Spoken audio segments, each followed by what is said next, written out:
নমস্কার বন্ধুরা, ইতিহাসের ইতিকথার নতুন পর্বে আপনাদের সকলকে স্বাগত। ফাল্গুন মাসের কৃষ্ণপক্ষের চতুর্দশী তিথি অনুষ্ঠিত হয় মহাশিবরাত্রি, দেবাদিদেব মহাদেবের বাৎসরিক পুজো, যেটি মহা ধুমধামে পালিত হয়।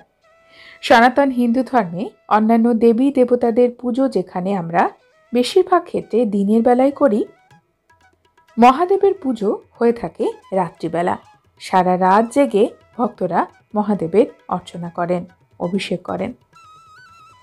দেবাদিদেব মহাদেব অল্পেতেই সন্তুষ্ট, তার পুজোতে খুব সামান্য উপকরণের প্রয়োজন হয়। আজকের পর্বে আমরা জানব মহাদেবের পুজোতে একটিমাত্র ফুল, ধুতুরা ফুল এবং তার ফল। এছাড়া শিব পুজোতে সাদা রঙের বস্তু কেন এত বেশি ব্যবহার হয়।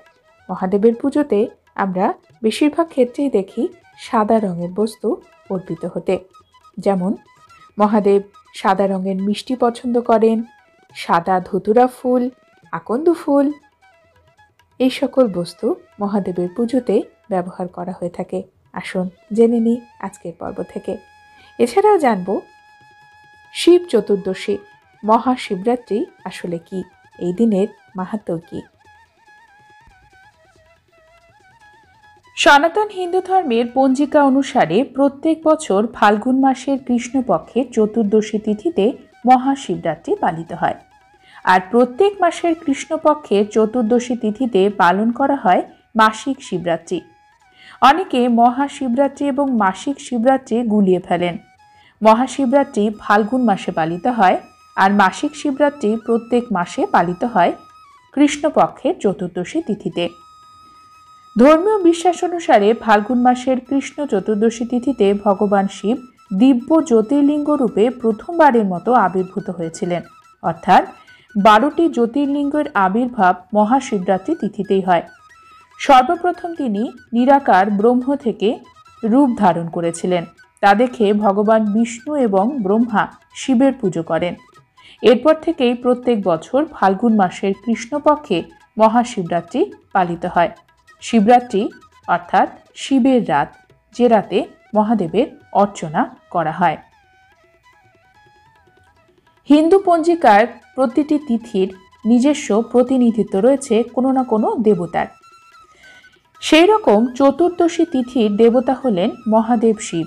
এছাড়াও ভগবান শিবের সঙ্গে সম্পর্কিত গুরুত্বপূর্ণ ঘটনাগুলো কোনো না কোনো মাসের চতুর্দশী তিথির সঙ্গে জড়িত।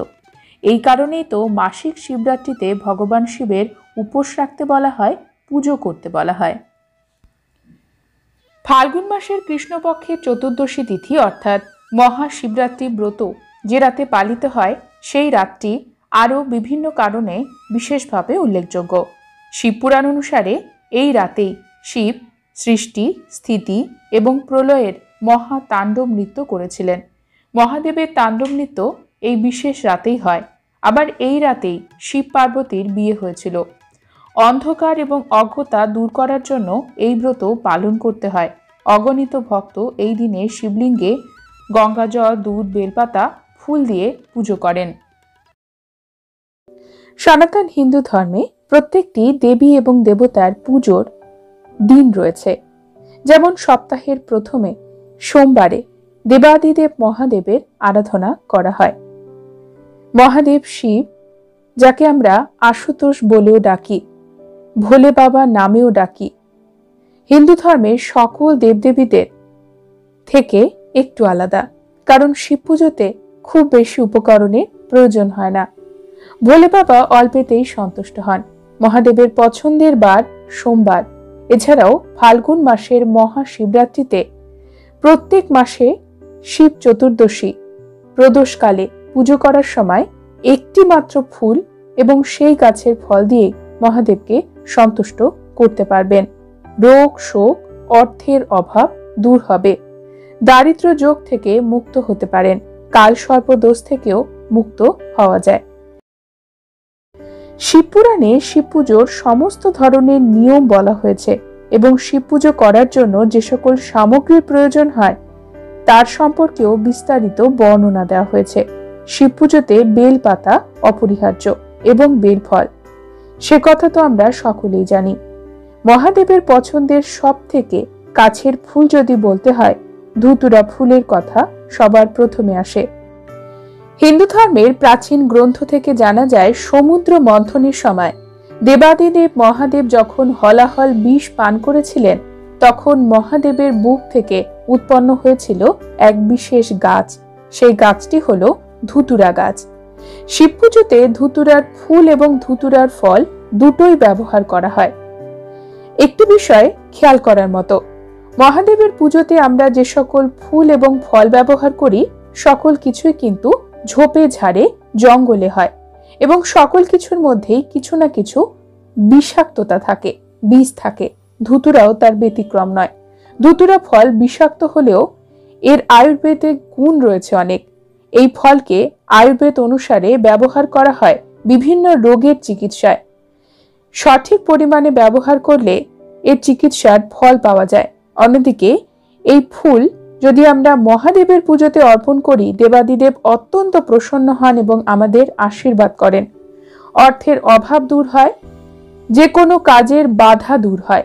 আসুন জেনে নিই ধুতুরা কিভাবে মহাদেবকে অর্পণ করবেন। প্রত্যেক সোমবারে শিব পুজো করার সময় মহাদেবকে গঙ্গা জলে অভিষেক করার পরে ধুতুরা অর্পণ করুন। ধুতুরা যদি বিজোড় সংখ্যায় অর্পণ করতে পারেন খুব ভালো হয়।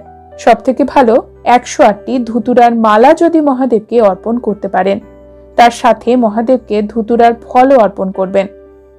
108টি ধুতুরা যদি না পান, একটি ধুতুরা হলেও মহাদেবকে অর্পণ করুন। ধুতুরা ফুলের ডাঁট যে অংশটি থাকে সেটি জলাধারের দিকে রাখবেন। শিব পুজোতে ধুতুরার ব্যবহারে পরিবারে সুখ, শান্তি, সমৃদ্ধি, সৌভাগ্য এবং উন্নতির আগমন ঘটে। আপনি যদি চান বাড়িতে ধুতুরাও লাগাতে পারেন, তবে ধুতুরা গাছ কখনোই তুলসী গাছের কাছাকাছি লাগাবেন না, কারণ তুলসী পাতা শিব পুজোতে ব্যবহার করা হয় না। ধুতুরা গাছ পরিবারে নিয়ে আসে পজিটিভিটি। আর্থিক সমস্যা দূর করতে হলে ধুতুরার শিকড় ব্যবহার করতে পারেন। মহাশিবরাত্রি বা যে কোনো শুভ দিনে, বিশেষ করে সোমবারে, ধুতুরা ফুলের যে গাছ রয়েছে সেই গাছের শিকড় কবজিতে ধারণ করতে পারেন। একাধিক সমস্যার সমাধান হবে। মনে করা হয় কোনো কারণে যদি কেউ ভয় পায়, সেই ভয় থেকে মুক্ত হওয়ার জন্য অশ্লেষা নক্ষত্রে ধুতুরার শিকড় বাড়িতে এনে রাখতে পারেন। এর প্রভাবে মনের ভয় দূর হবে। রোগ মুক্তির জন্য অনেকে ধুতুরা ব্যবহার করেন। বাড়িতে যদি ঝগড়া, অশান্তি, কলহ থাকে, তার জন্য ধুতুরা ব্যবহার করা হয়। ধুতুরা গাছের শিকড়ের ভস্য একটি কালো কাপড়ে বেঁধে দক্ষিণ দিকে রাখতে হবে আপনার বাড়ির। এতে করে রোগ মুক্তি ঘটবে, পারিবারিক কলহ থেকেও মুক্ত হবেন।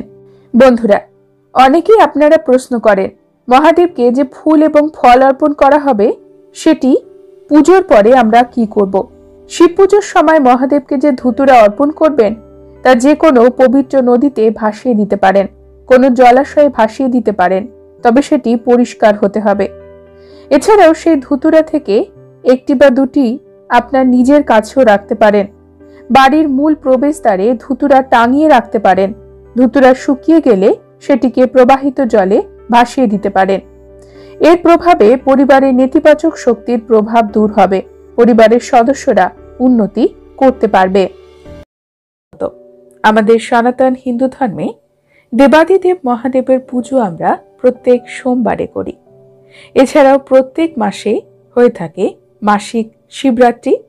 ফাল্গুন মাসে অনুষ্ঠিত হয় মহাশিবরাত্রি। শ্রাবণ মাসে মহাদেবের বিশেষ পুজো হয় সারা মাস জুড়ে। একটি বিষয় খেয়াল করলে দেখা যায়, শিব পুজোতে আমরা যে সকল সামগ্রী ব্যবহার করি মহাদেবের পছন্দের, এছাড়াও যে নৈবেদ্য নিবেদন করি, সকল ক্ষেত্রেই সাদা রঙের বিশেষ প্রাধান্য রয়েছে। মহাদেবের পুজোতে সাদা রঙই বেশি ব্যবহার করা হয়। কেন এমন নিয়ম? দেবাদিদেব মহাদেব কেন সাদা রং এত পছন্দ করেন? এর পেছনে কি কারণ? মহাদেবের পছন্দের ফুল কেন সাদা? সাদা ফুল দিয়েই মহাদেবের পুজো কেন করা হয়? সকল তথ্য জেনে নেব আজকের পর্বে। আসুন জেনে নেওয়া যাক। বন্ধুরা, সনাতন হিন্দু ধর্মে যত দেবী এবং দেবতা রয়েছে, দেবাদিদেব মহাদেব সকলের থেকে আলাদা। শিব বাবাকে ভোলেনাথ বলা হয়, কারণ তিনি অল্পেতেই সন্তুষ্ট। অল্পেতে সন্তুষ্ট হওয়ার কারণে তার আরো একটি নাম রয়েছে, তিনি হলেন আশুতোষ, সহজেই যাকে সন্তুষ্ট বা তুষ্ট করা যায়। ভোলে বাবার আরো একটি নাম হলো মহাকাল, অর্থাৎ তিনি কালের ঊর্ধ্বে, অর্থাৎ সময়ের ঊর্ধ্বে, যার সৃষ্টি নেই, লয় নেই। আমরা যারা এই পৃথিবীতে বসবাস করি, মনুষ্য প্রজাতি, তাছাড়াও সকল জীবজগৎ, যাদের সৃষ্টি আছে, শেষ আছে। আমাদের জীবনে কোনো কিছুই স্থায়ী নয়, অর্থাৎ পার্মানেন্ট নয়, সবকিছুই ক্ষণস্থায়ী। আমাদের জীবনও তাই, যে কোনো সময় এটি শেষ হয়ে যেতে পারে। মহাদেবের ক্ষেত্রে কিন্তু মহাদেবকে আমরা মহাকাল বলছি, তিনি সময়। এই কারণে সময়কে কখনো কোনো রঙের আওতায় আনা যায় না, তাই তিনি সাদা। আরো একটি বিষয় খেয়াল করলে দেখব, মহাদেব হিমালয়ে বাস করেন, সেখানে তিনি ধ্যান করেন। হিমালয়ের শ্বেত শুভ্র সাদা বরফের মাঝখানে মহাদেবের ছবিতে আমরা তাকে ধ্যানরত অবস্থায় দেখি। আবার কোথাও দেখি মহাদেব ভূতনাথ, অর্থাৎ তিনি ভূতেদেরও দেবতা।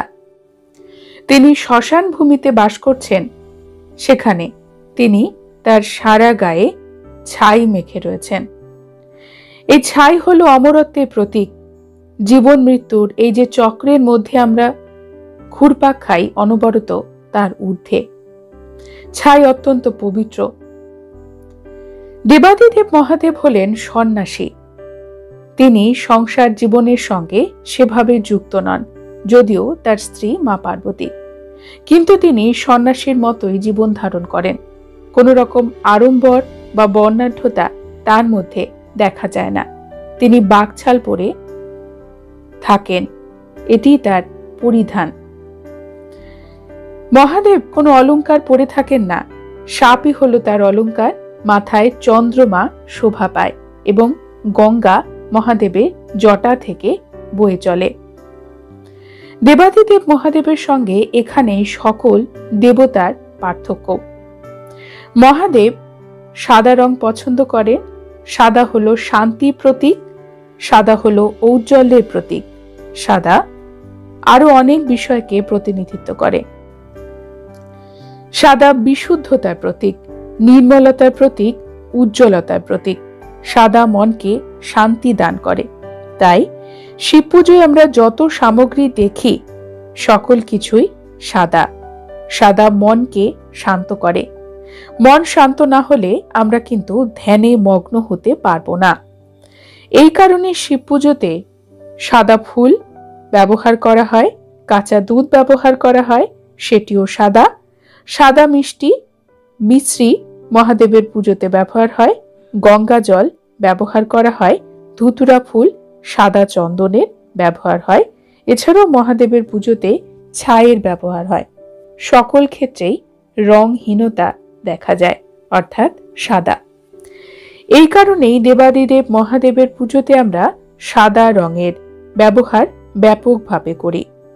মহাদেব হলেন সময়ের ঊর্ধ্বে। সাদা আমাদের মনের শান্তি দেয়। অমরত্বের প্রতীক হলো সাদা। বন্ধুরা, আজকের পর্ব এই পর্যন্তই। পরবর্তী পর্বে নতুন একটি বিষয় নিয়ে আপনাদের সঙ্গে কথা হবে। ততক্ষণ সকলে সুস্থ থাকুন, ভালো থাকুন। আর পুরো ভিডিওটি দেখার জন্য আপনাদের অসংখ্য অসংখ্য ধন্যবাদ।